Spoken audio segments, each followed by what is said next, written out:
Last week and continuing into Monday, markets plunged as Trump's tariff palooza reached new heights, roiling markets, baffling even the most astute economic experts, and plunging the entire global economy into uncertainty. Today, we're talking about the absolutely bad economic theory behind the tariffs, the architect of said theory, the negative responses even from the right, and how the we're supposed to survive the next few years. Let's get into it. The news these days has had literal wall-to-wall nonstop coverage of the fallout from Trump's tariff announcement last week. And while Trump's facing backlash from both sides of the aisle, you can still see bias in the way the media is reporting on the issue. For example, Ground News is covering this latest update that Trump just announced today. Trump threatens new 50% tariffs on China if Beijing doesn't remove retaliatory duties. In the 183 articles Ground News gathered covering this topic, the left emphasizes the ongoing market crash while the right focuses on Trump's negotiating tactics and China's unfair retaliatory tariffs. For example, left-leaning Business Insider uses the headline, "Trump threatens to hit China with extra tariffs of 50%, ratcheting up trade war," while far-right American Wire News uses the headline, "Trump to crank tariffs up to 50% for biggest abuser China as they call him a big bully," painting China as petulant and misrepresenting the size of the tariffs. They're not being cranked up to 50%. He's threatening an additional 50% on top of the existing tariffs. Those details matter, and these two headlines show very different takes. If you're only reading content that skews left or right, you may not know how the other side is interpreting the situation. This is where Ground News comes in and why I've been using them for over a year. Today's partner, Ground News, is an app and website that offers tools to help you critically analyze the news you read, providing context to understand the full picture. By using the Ground News Vantage subscription, I can also see the blind spot feed, where I can see stories disproportionately covered by one side of the political spectrum or the other. For example, this latest headline, "Idaho becomes first state to authorize firing squads as execution method for convicted pedophiles," has received zero coverage on the left, so you might have missed it if you only read left-leaning publications. I feel better equipped to make sense of what's happening in the world without being influenced by just one perspective. I'm always really impressed with Ground News and genuinely think they're a great resource. If you want to stay informed on US politics and more, scan my QR code or click the link in the description or go to ground.news/Leeja to get 40% off the same Vantage plan I use, which comes to about $5 a month. Ground News is subscriber funded, so they don't rely on ads that could introduce bias. Subscribing supports my channel and an independent team working to keep the media transparent. Thanks, Ground News. On Wednesday last week, April 2nd, Donald Trump announced new sweeping tariffs on countries around the world. He dubbed it Liberation Day, which is another example of how much better at slant and marketing Republicans are than Democrats, because what a load of baloney. In the official White House fact sheet published in tandem with his announcement, the reasoning for the tariffs was pretty clearly laid out. President Trump refuses to let the United States be taken advantage of and believes that tariffs are necessary to ensure fair trade, protect American workers, and reduce the trade deficit. This is an emergency, it said. And so, because this is an emergency, Trump is, quote, invoking his authority under the International Emergency Economic Powers Act of 1977 to address the national emergency posed by the large and persistent trade deficit that's driven by the absence of reciprocity in our trade relationships and other harmful policies like currency manipulation and exorbitant value-added taxes perpetrated by other countries. Trump's going to impose a 10% tariff on all countries, and that took effect April 5th, though certain individual countries will receive an individualized reciprocal higher tariff for those with which we have the largest trade deficits. During his press conference announcing the tariffs, he had a handy little chart, which I'll put on the screen for those watching. It laid out which countries are getting individualized treatment, including the percentage of tariffs that other countries charge us, and next to it, what the US will begin charging them starting this Wednesday, April 9th. The numbers are misleading, to say the least. For example, China is at the top of the list, with the graph indicating China charges the US 67% tariffs, and that the new US tariff on China will be 34%, which makes it sound pretty reasonable, right? Like, if China's adding 67% tariffs on all US goods, then 34% from the US is less than half what China is charging us. Frankly, it could be higher. It's not fair. The problem is that China literally does not charge 67% tariffs on US goods. The fine print under the heading on the chart that says tariffs charged to the USA, in case you can't read it, says, including currency manipulation and trade barriers. What does that mean? Well, we have pretty clearly defined categories of trade barriers. The U.S. Trade Representative in the Executive Office of the President issues a yearly report called the National Trade Estimate Report on Foreign Trade Barriers, laying out exactly what trade barriers exist in each country. They fall into 14 general categories that include things like import policies like tariffs, as well as technical barriers like restrictive and excessive regulations, government procurement like binational policies, inadequate intellectual property protections, overly regulated digital markets, market subsidies, anti-competitive practices, labor protection violations, harmful environmental practices, things that get in the way of free trade. These are things that all countries have to a certain extent, including the US, and knowing what barriers to trade exist in each country is a helpful tool for understanding trade with those countries, because it turns out each country is different and requires individualized economic policies, at least in theory. However, the problem is that what's written on Trump's pretty little graph is a lie. That percentage is not based, as the graph says, on tariffs, including currency manipulation or trade barriers. That percentage is based largely on a fancy-looking formula that emphasizes the size of the trade deficit we have with each country. That's to say, the difference in how much we export to China versus how much we import from China, for example. So we import more than we export to that country, therefore there's a trade deficit with that country. And my God, look at Vietnam. Vietnam puts 90% tariffs on US goods. So our new 46% tariffs are only half of what Vietnam charges for US goods. They could probably go even higher, except for the fact that that's not true. The 90% number includes our trade deficit with Vietnam. We import more from Vietnam than we export to Vietnam. And that's true. And when you pause for a second to rub your last remaining brain cells together, you can understand why. Vietnam has a lot of factories and a large workforce that works for pennies. And there's all sorts of human rights and other discussions we could have about that. But from a basic economic standpoint, Vietnam is able to undercut the global competition because it can produce things for dirt cheap or grow things in its insanely tropical climate that cannot be grown anywhere in the US. So we want those things because they're cheaper than the same things coming from elsewhere, or because we cannot make them ourselves. That's the basics of why people trade. On the other hand, US manufactured items have to comply with US laws about minimum wages and other restrictions. So anything manufactured here is going to be more expensive. Who the f in Vietnam making 15 cents an hour is going to buy an American-made item? The demand for expensive American-made goods in Vietnam is very low. So when the demand is higher in the US and lower in Vietnam, we're going to import a hell of a lot more than we export to Vietnam.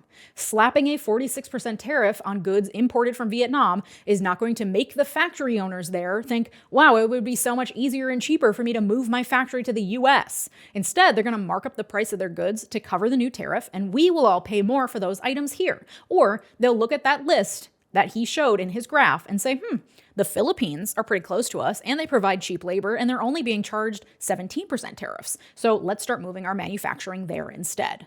On top of that, basing these new retaliatory tariffs on the import and export of goods, of items, dramatically misses the full picture in many ways. But specifically, according to the New York Times, the United States is the world's largest exporter of services. Streaming services, media, technology, banking, tourism. None of these services fall into the trade deficit calculation because they're not goods. So the US imports more goods from the EU than it exports, but it exports more services than it purchases. According to the New York Times, quote, if you counted services in the trade gap in Mr. Trump's formula, the tariffs on the EU would shrink almost in half. And on top of that, there are certain countries with which the US has a trade surplus, meaning we export more than we buy from them. And according to Trump, that's supposed to be good. And yet there are at least 100 countries and territories with which we have a trade surplus, and they were all included in that blanket 10% tariff. They now have 10% tariffs, whether or not we are in a trade surplus with them. And when asked to explain how they got to these random tariff numbers, the US Office of Trade Representatives put out a document trying to make the formula seem fancy by using little Greek symbols. But the problem is that there are people in the world that have studied math and know what the symbols mean, and were able to look at the formula and call bullshit. Many have pointed out that a couple of the symbols mean literally nothing. The tariff rate is multiplied by two variables, one meant to approximate the, quote, price elasticity of import demand, and one to approximate the tariff pass-through to retail prices. What does that mean? I don't know. I'm not an economist, but what I do know is the number approximating the price elasticity of import demand that they chose was 4, the number 4. And the number that they chose to approximate the tariff pass-through to retail prices was 0.25. So they take those two numbers and multiply them by the tariff rate. The problem is that 4 times 0.25 equals 1. So they're multiplying the tariff rate by 1. And what do you get when you multiply a number by 1? The same number. It does nothing. It is made up math to sound smart, and they're betting, based on accurate historical data, frankly, that their supporters won't know the difference. The formula that the White House used then, boiled down, was our total trade deficit with the country in dollars divided by the value of the goods in dollars that we import from the country. Why? I don't know. So using an example reported on by MSNBC, we have a $66 billion trade deficit with South Korea, and we import $133 billion in goods from South Korea. 66 is 50.3% of 133. So South Korea's tariff rate is listed as 50%. And then to get our new tariff on the country, they then just divided that number in half because Trump thinks he's being nice by just charging half of what they charge us in these made-up tariffs. So the made-up formula is weirdly applied in a blanket manner to almost all countries, regardless of underlying factors and actual trade barriers that are important to consider when setting tariffs. But also there are exceptions put in place that complicate that and kind of don't make any sense either. For some reason, Afghanistan's tariff numbers were calculated using a different formula. China's tariff numbers are cumulative, so they amount to a total of 54% tariffs on China. So these new additional 50% tariffs Trump is threatening against China just today would put tariffs on Chinese goods at 104%. Steel and aluminum and cars are not included. Neither are copper, pharmaceuticals, semiconductors, lumber articles, bullion, and, quote, energy and other certain minerals that are not available in the United States. So it applies blanket tariffs where it doesn't make sense and exceptions where it weirdly complicates things. And get this, even the American Enterprise Institute, like ground zero for kooky right-wing economic think tank theories, was like, wait, this math is bad. They literally published a blog post titled, quote, "President Trump's tariff formula makes no economic sense. It's also based on an error."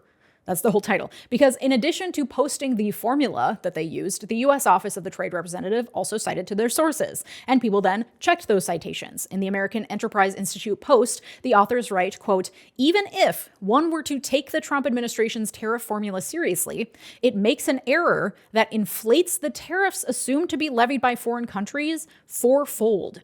Remember one of those numbers, 0.25, which when multiplied by 4 cancels itself out in the formula and doesn't make sense? That's in part because it was the wrong number. The number should have been closer to 1. 1, when multiplied by 4, equals 4. So the top number should have been divided by 4, not divided by 1, meaning the tariff rates are 4 times higher than they should be by the government's own reasoning. So Vietnam's rate of 46% should actually be 12.2%.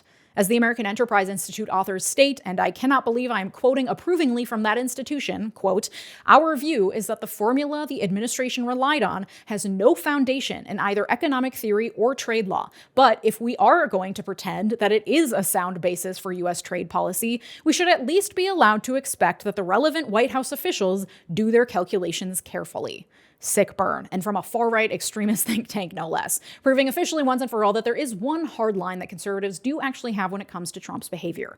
It's the economy, stupid. Not to say he hasn't messed with the economy before in detrimental ways, but this time he's gone so far that even people with the cognitive dissonance necessary to overlook his past actions are able to stop and say, hold the damn phone. So not only are the numbers a lie and the math faulty, the basis for these tariffs is completely illogical, not least of which because these aren't retaliatory tariffs, because to be retaliatory necessitates the existence of tariffs to retaliate against, and these tariff numbers are entirely made up. Here are 3 more reasons why these tariffs make no sense. Number 1, multiple of Trump's own cabinet members, not least of which his Commerce Secretary 𝗓𝗏𝗏𝗧, have said that this is part of a long-term plan, and yet they are bragging that countries are coming to the negotiating table to work out a deal to lower or eliminate the tariffs. So are these tariffs long-term, or are they just bargaining chips? That uncertainty is roiling the global markets. On the one hand, Trump is promising that these tariffs will bring back manufacturing jobs to the US. And on the other hand, they're being touted as simply how Trump makes a deal to make countries pay more. But if the countries do come to the table, like he says they are, and they do make a deal to pay us more in exchange for lower tariffs, for example,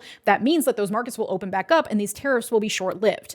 Getting companies to move manufacturing back to the US isn't something that happens in a couple weeks or months. It takes multiple years and tons of money to relocate a factory, from construction to legal compliance and everything in between. So is the goal to bring back manufacturing, or is it to get countries to come to the bargaining table and give us more money? Because you can't have both. Second major contradiction, which many have pointed out, these tariffs are not going to be paid by these countries. They are going to be paid by businesses, private entities, attempting to import items from those countries into the US. And as a result, those businesses, because they are money-making ventures, are going to charge us more in order to not cut into their bottom line. And of course, the smaller the business, the greater they'll be hit by these tariffs because their margins and borrowing ability is much smaller than, say, a Fortune 500 company. So that boutique down the street that sells clothes made in Vietnam, or the corner store that sells imported Chinese food products that you can't find anywhere else, They're not going to turn to American-made goods to supply their inventory. They're going to raise prices to cover the tariffs, and then they're going to go out of business when people don't buy their stuff because it's more affordable at big box stores or because these tariffs wiped out their retirement savings that they were living off of and they can't afford it anymore. And the third area of faulty logic is the idea that these tariffs are mitigating against currency manipulation and other anti-free trade practices that other countries are committing. Tariffs are the antithesis to free trade. They are regulations put in place to try to control the free market. Increasingly high tariffs are a very strange tactic for a party that has for decades been staunchly free trade. It doesn't make logical sense on so many fronts when these tariffs are analyzed from a typical Republican stance of free trade, laissez-faire economics, and smaller government with fewer regulations.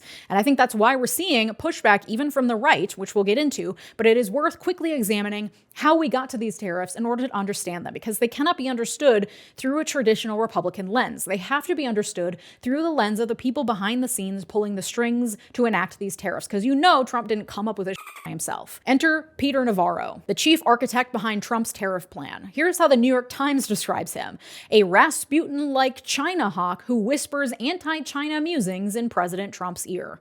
Love any opportunity to bring Rasputin into things, honestly. Navarro holds a PhD in economics from Harvard University, and honestly, I'm starting to believe Harvard will give those out to anyone, because good lord, this guy is a kook. He's written 13 books and is incredibly pro-tariff, anti-China, and also generally written off by most economists as a fringe theorist at best. It was revealed over 6 years ago, though this information is once again making the media rounds, first published in an article from the Chronicle of Higher Education, that a lot of his most asinine theories are based on the musings of a fictional China expert that Navarro made up and cited to at least a dozen times in his books. That made-up person is named Ron Vera, a name which, in truly Voldemortian fashion, Navarro crafted by taking the letters of his own last name and rearranging them. Navarro, when rearranged, turns into Ron Vera. Again, this man has a PhD from Harvard. They must be giving doctorates out like candy over in Cambridge, Massachusetts. When asked to comment on the revelation, Navarro simply compared himself to Alfred Hitchcock, saying that the Ron Vera character was like a Hitchcockian cameo, and saying it was, quote, refreshing that someone finally figured out his little inside joke. In a text message to the New York Times, he wrote, quote, as Ron Vera might say, lighten up and have fun reading the books, which is actually insane for an academic to say about his academic nonfiction writing. Like, I need a psychologist to go into the White House and figure out just how many of Trump's advisors have personality disorders, because I imagine the number is not zero. I listened to an interview with Peter Navarro recently. It was on the New York Times podcast The Daily, February 18th, titled A Conversation with the Architect of Trump's New Trade War, and was struck when he said that Trump was once asked about his favorite books about China, and Trump listed Navarro's book, The Coming China Wars, by name. Like, Trump knows the name of a book off the top of his head and maybe even read it? Everything I've known about the man is turned up on its head. Turns out, though, probably not. In fact, that recent interview I listened to wasn't the first time Navarro had spun his yarn that Trump had read The Coming China Wars. Back in 2016, in an interview with KPBS San Diego, he told the same story, that in 2011, an LA Times reporter was trying to corner Trump in a gotcha moment, asking him what his favorite books on China are, but Trump showed that reporter when he listed off 15 books by name. But that story's been debunked, and it's unclear whether that interview with Trump ever even happened at all. Despite numerous reputable news sources mentioning it over the last nearly 15 years since it happened, there is no primary source evidence indicating that it actually ever did happen. The interviews that have actual evidence of ever happening, in which Trump is asked about his reading habits, show him either deflecting, saying he's too busy to read because he watches TV instead, or saying that his first favorite book is the Bible, and his second favorite book is his own book, The Art of the Deal. I guarantee you he's never read either of them. In fact, according to recent reporting by MSNBC, Trump likely only knows Peter Navarro exists because his son-in-law, Jared Kushner, was looking for new economic advisors and did a search of books on Amazon and was impressed with the title of Peter Navarro's book, Death by China, and cold called Peter Navarro to see if he would step in as economic advisor. Like, he scrolled through Amazon book recommendations and was like, this guy'll do. As always, it's hard to exactly suss out the truth when relying on known compulsive liars, but the point is, Peter Navarro comes from dubious origins and espouses made-up Looney Tunes economic theories backed up somehow by a PhD from Harvard, which means you can say pretty much anything and people are like, well, he went to Harvard, mustn't question. And it's one thing when it's a kooky professor publishing unfounded, miscited information in books nobody reads. It's another thing when that man, as the New York Times put it, is a Rasputin-like China hawk who whispers anti-China musings in President Trump's ear. And this Rasputin has even put a rift between Trump and his very favorite special sidekick, Elon Musk, who said the following in a video meeting with Italy's right-leaning League Party. Europe and the United States should move, ideally, in my view, to a zero tariff situation, effectively creating a free trade zone between Europe and North America. He also took a swipe at Navarro on Twitter, saying a PhD in econ from Harvard is a bad thing, not a good thing. Results in the ego divided by brains is greater than one problem, meaning your ego becomes bigger than your smarts. And in the greatest evidence yet that Navarro is more of a showman than an economist, he made a sick comeback calling Elon a car salesman who's simply protecting his own interests. Nice. So we have a completely made up, incorrect, error-ridden mathematical formula based on nothing, determining reciprocal tariff rates that aren't even reciprocal, likely orchestrated by a man who cites two made-up characters in his books, who's whispering in the ear of a megalomaniac authoritarian oligarch who couldn't care less whether any of us lives or dies. It's not quite the same, but Trump literally said he couldn't care less if auto prices increased as a result of these tariffs, and they are almost guaranteed to do so, hurting American manufacturers' bottom lines in the process and likely leading to layoffs and closures. Navarro's stated reasoning for why he is so dead set on tariffs is that he believes it will raise money for the government, which will then lead to lower taxes. So the government will levy higher tariffs, businesses will pay them to import their goods, the government will have more money, so they'll need to tax the people less. The problem that most economists who actually have a toe in reality point out is that increased tariffs have consequences, like retaliatory tariffs from other countries, like increased prices on everyday goods, like hurting American businesses. And those consequences will slow the economy down, and they will be felt the most by middle and lower income Americans, because a billionaire doesn't know what an egg costs, let alone notice when egg prices change. A billionaire can buy whatever car they want without noticing the price tag. Multimillionaires will still buy their Switch 2 and their new car and their imported washing machines and their shoes made in Italy and their organic produce from Mexico, and they won't notice a thing. Meanwhile, lower income Americans will not only feel the squeeze at the grocery store and anytime they need a new pair of shoes, they'll also have a harder time even finding those things to begin with, because there will be less of them in the market due to the slowing economy, and those that do exist will have higher prices. And then, on that magical fairy tale day that Navarro promises when the tax cuts magically rain down upon us, they will mostly benefit the richest Americans who already don't pay their fair share, and the rest of us, if there ever even is a tax cut, which is definitely not a given outcome of increased tariffs, might see a modest drop in the taxes we pay, but that would be after literal years of being pummeled with supply chain issues and overpriced goods due to tariffs. The only people who benefit from this no pain, no gain approach that Trump is advocating for are the rich, who feel the price increases less and who get the most out of tax cuts. And even they are feeling the squeeze right now. Last week, the Dow Jones Industrial Average fell by over 1,500 points 2 days in a row. That's the first time that has ever happened. The market overall has seen the greatest dip it's seen since March 2020 when the pandemic hit. The S&P 500 is nearing bear market territory, meaning it's lost almost 20% since its peak. Last week alone, the S&P 500 fell by nearly 6% in one day. 6% is when the circuit breaker kicks in and pauses all trading for 15 minutes to protect against a complete market freefall. Earlier today, amid unsubstantiated rumors that Trump was going to pause the tariffs on Wednesday, the markets jumped back up, only to crash back down when the administration said on Twitter that it was all fake news. The extreme volatility is sending investors into an even greater tailspin, sowing doubt in the stability and strength of this economy. Worldwide, markets everywhere have been in freefall, from Europe to Japan. Germany's index fell into near bear market territory. Hong Kong's fell more than 13%. Shanghai's by over 8%. Japan's by nearly 8%. The volatility index, which measures market volatility, so higher is worse, is the highest it's been since the pandemic. One analyst described it to the BBC as a bloodbath. Goldman Sachs raised its forecast from 35% to a 45% chance the US will fall into a recession in the next 12 months. JP Morgan estimates a 60% chance of a US and global recession. The world's richest billionaires lost $200 billion in a single day last week. Mark Zuckerberg alone lost $18 billion in one day.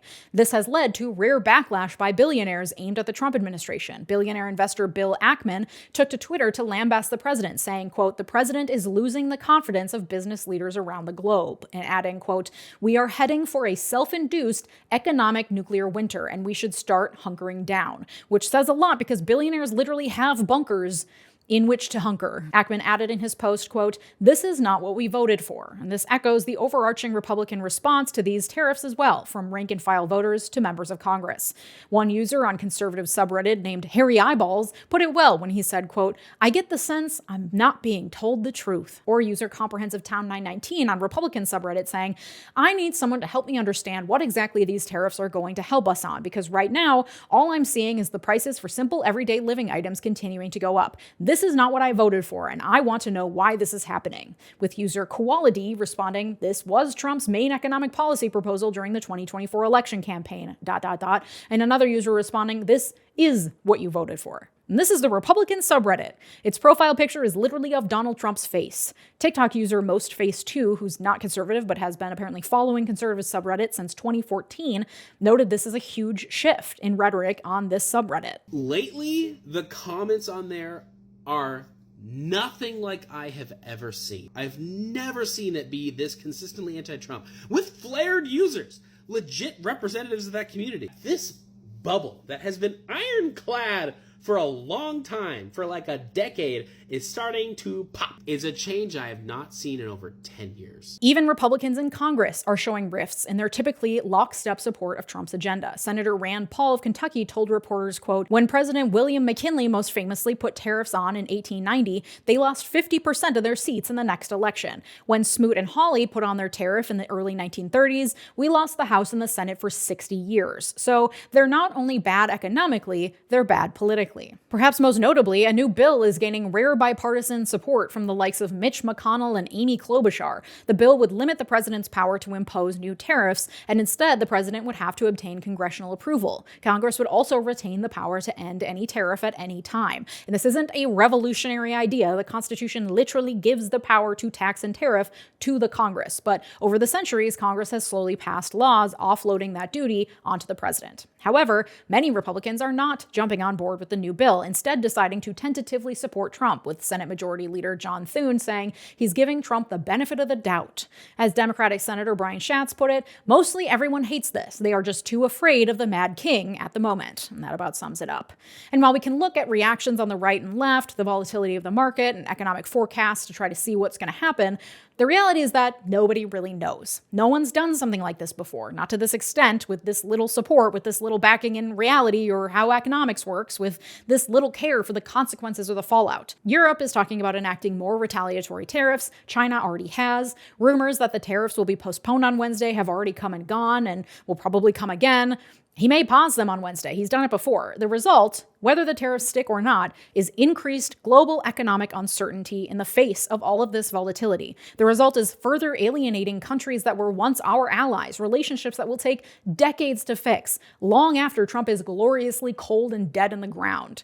Our 401ks have already lost value and will likely lose some more, though it's unclear how long that will last. Is it a shorter blip, like the market response to the pandemic in 2020, or is it a protracted recession, the globalization bubble bursting, something closer to 2008, which some people are still recovering from? Yeah, still. There are genuine, real consequences happening right now, and there are disparate and sometimes unforeseeable consequences that will come, likely for all of us, in different ways. Time will tell how deep this downturn goes, but it is true that all of us, regardless of political ideology, are going to be uncomfortable, either from literal economic squeeze or just general economic uncertainty for a while. Okay, here's the part of the episode where I usually tell you what to do about it. And I'm not an economic advisor, but I do have a type A sister who taught me about personal finance from a young age. And I've also been doing a lot of thinking for the last week because I took it off and it was not restful. I was just spiraling. So happy to be back.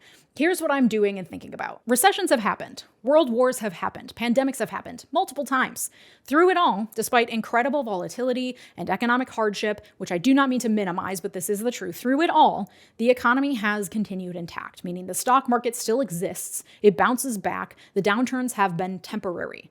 This is not a time to panic and pull all your money from the stock market if you have any in there to begin with. If you have the ability to make extra cash, a side hustle, a passion project, and you can squirrel away a few extra dollars, now's the time to do that. I realize that's not possible for everyone. I'm just saying, if that's within your capability, now would be the time to do it. Make sure you have savings to cover your bills for at least 6 to 9 months. Again, I know that's not a reality for many people. So many people cannot weather a $500 emergency right now in this country, let alone save up 6 months of expenses. If you do have that emergency savings in place, maybe you top that up so it's closer to 9 months than 6 months. And then you squirrel away what you can in the stock market as well. And I know there's no way to ethically invest in the stock market because there's no ethical consumption under capitalism, etc. I personally do it because you got to play the game to survive. And I'm not interested in being destitute in my old age if I can help it.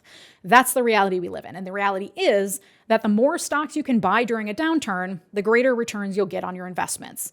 Look up information on stock investing for beginners if you're interested and don't know where to start. There are much smarter people than me with very comprehensive guides for getting started. Do not take your money out in cash and hide it under your mattress. In an event where the market actually no longer exists, your cash will be as useless as your accounts. You'll be in survival mode, and you're much better off having things that would actually be worth bartering, like skills or goods like gold or batteries or something. And I'm not going to go down that rabbit hole because I find the prepper content tends to just be more anxiety-inducing than helpful. The point is, don't panic. Counterintuitively, now is the time to not touch your money. Leave it where it is. Don't be reactionary. And that includes reactionary spending as well. Don't go out and just buy a car because the price is going to go up. Don't go out and buy 20 Costco-sized packs of toilet paper because the prices may go up, or some of those Costco slop buckets with freeze-dried food to survive an apocalypse. Have you seen those? Okay? Calm the down. We are not at Costco apocalypse slop bucket levels of panic here, okay? Get a grip. That being said, in light of this volatility, I have also been thinking a lot more about self-sufficiency. I've been learning how to garden. There are so many amazing resources on YouTube for basic, cheap gardening skills.